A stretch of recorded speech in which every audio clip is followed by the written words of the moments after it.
to our Prime Math video. Today, we'll talk about ratio. We use ratio to compare two or more numbers. It indicates how big or small a quantity is when compared to another. Let's have our first example.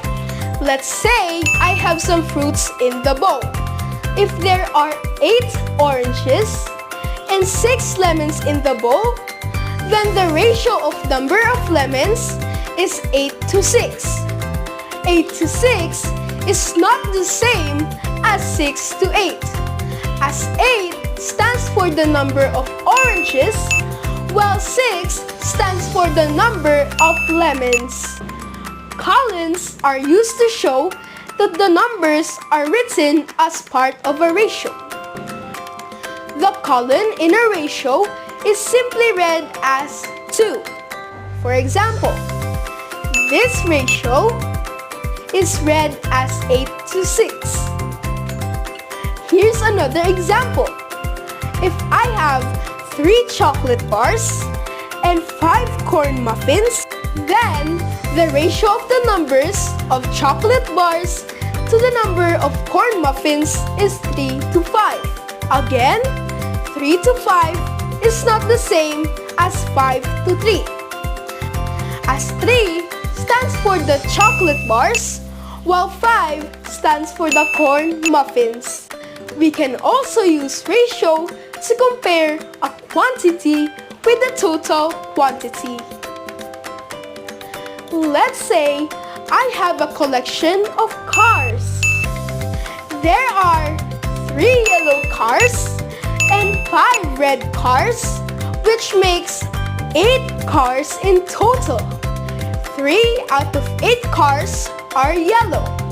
That means the ratio of the number of yellow cars to the total number of cars is 3 to 8, while the ratio of number of red cars to the total number of cars is 5 to 8.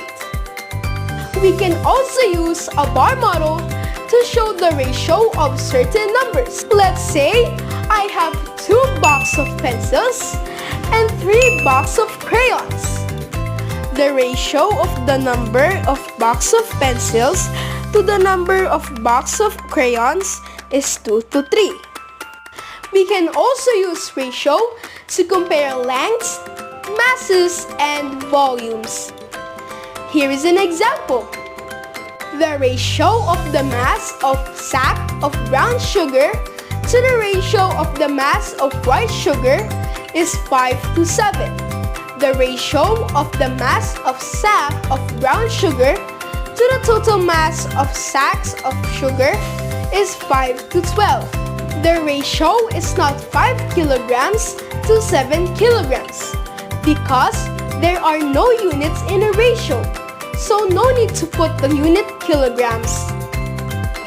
Now, let's talk about equivalent ratios. Equivalent ratios are ratios that have the same value when simplified or reduced. Here is an example. Let's say Ellie has 3 balloons and Michael has 9 balloons. The ratio of balloons Ellie has to the number of balloons Michael has is 3 to 9. To identify equivalent ratios, you need to determine if you can multiply or divide the parts of the ratio by the same number. Like in this case, we can divide both parts into 3. Since both of them are divisible by 3, we can simplify it to 1 to 3. Therefore, 3 to 9 and 1 to 3 are equivalent ratios. And that's it for our lesson about ratio. I hope you learned something from me today. Thank you! This is Gabrielle Cortez saying, math is fun and exciting!